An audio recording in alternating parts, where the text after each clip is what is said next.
name is Mia Fineman. I'm a curator in the Department of Photographs at the Metropolitan Museum of Art in New York. In 2002, I worked with Richard Avedon on an exhibition of portraits, which was the last major museum exhibition during his lifetime.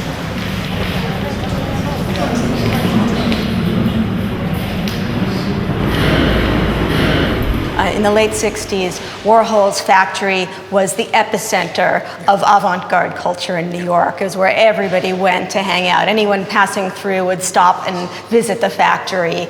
And this is a group portrait of the members of the factory, the artists and performers and sort of druggies who hung out and worked with Warhol, making his art and making his films. It's one of the first photographs where he's using the large 8x10 camera. The camera that made him, really famous with the larger audience. And you have in the center the sort of trio of male nudes with the three graces. Yes, which was consciously Renaissance photography in a way. Consciously done, as the three graces, along with the sort of naked transvestite, which was another kind of radical moment.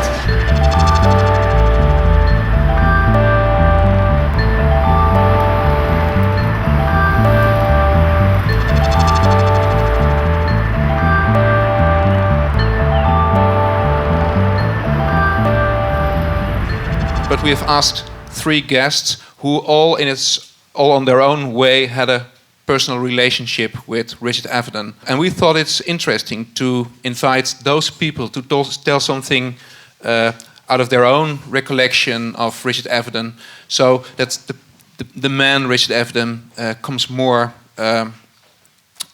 alive. Avedon, as you probably know, revolutionized fashion photography. Before he came on the scene in the late 40s, most fashion photography was very static, very posed, shot inside the studio. What Avedon did was to bring fashion photography out of the studio and into the street, and in particular the streets of Paris. And most importantly, what he did was add a really fluid sense of movement, which you can see in this great, incredibly perfect picture of this puddle jumper, which is related to the street photography of people like Cartier-Bresson, but translated into the context of fashion. Avedon managed to portray Marilyn Monroe also in a very different manner. That's right. And there's a story as well. Yes, Marilyn Monroe came to Avedon's studio, and they were drinking champagne, and throughout the portrait session she was dancing and performing for the camera, and he was photographing her.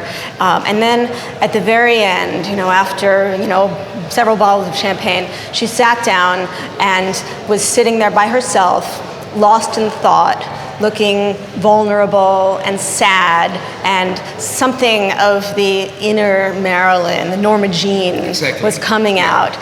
Avedon came over to her with the camera and started photographing her.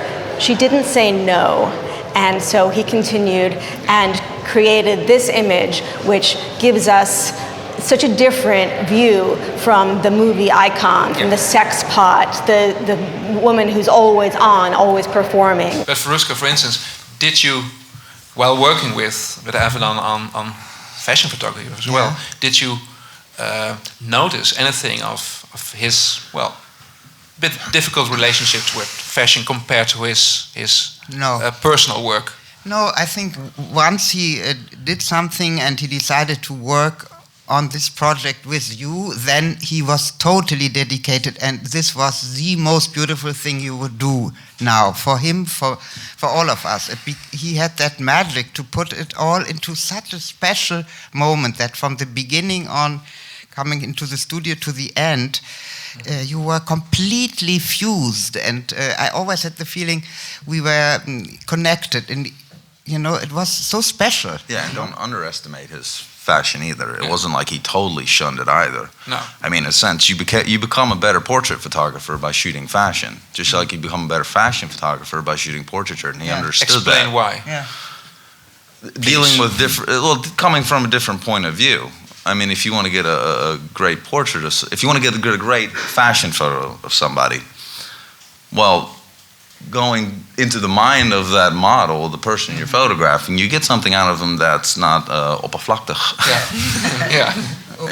Yeah, and then the same. Then the same thing with a portrait. Yeah. I mean, to not just get the surface, it's nice to have a little flair. Yeah. A little, structure. Fashion is about composition. Yeah. And so practicing that composition made his portraiture better. Yeah. So in '69, Avedon started with a series of portraits of his father, Jacob Israel Avedon. And Mia, can you tell us something about this series and perhaps also the impact it had on both the audience and perhaps on Richard Avedon himself? While he was working on this series, his father was diagnosed with cancer.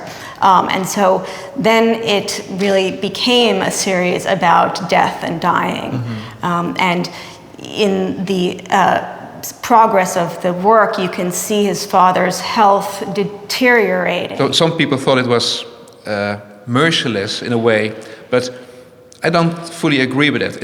It is confronting and it is shocking, of course, if you see somebody, in the process of dying. And perhaps that is something that is quite fundamental in Avedon's, portraits, and perhaps specifically in the portraits he did in the 70s and early 80s. Yeah, it's something that underlies all of his work that comes out most obviously in this particular series, where it's really put in the foreground. Yeah, I think it's interesting because on the other hand, he was that famous society person. He was the famous fashion photographer doing fashion with beauty and aesthetics and movement, fantastic models. And the other side of Avedon is the one being interested, fascinated with aging and the passing of time.